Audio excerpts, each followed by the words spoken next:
এখন পর্যন্ত আমাদের দেশের পূর্বের ইতিহাস আমরা শুনে আসতেছি।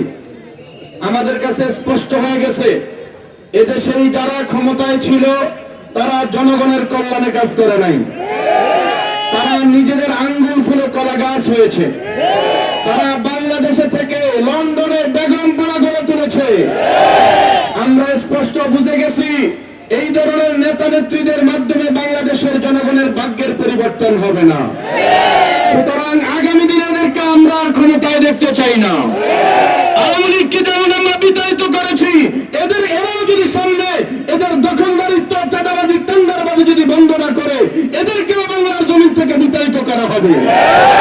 আগামী দিনে আমরা পীর সাহেব চরমনাইয়ের ক্ষমতা দেখতে চাই। আমি আপনাদের কাছে, চৌমুহানীবাসীর কাছে সহজ একটা কথা বলি।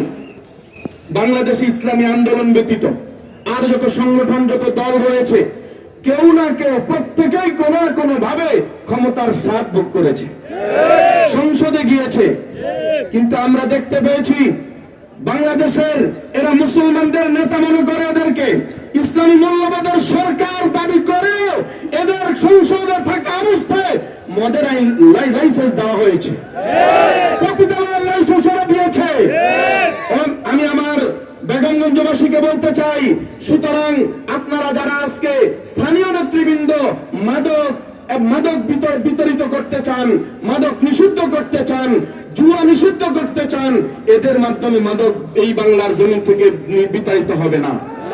যদি বাংলার জমিন থেকে দুর্নীতি বন্ধ করতে হয়, বাংলার জমিন থেকে চাঁদাবাজি যদি বন্ধ করতে হয়, টেন্ডারবাজি যদি বন্ধ করতে হয়, আগামী নির্বাচনে পীর সাহেব চরমনাইয়ের হাতকে শক্তিশালী করার জন্য হাত পাখা ভোট দেওয়ার কোনো বিকল্প নাই।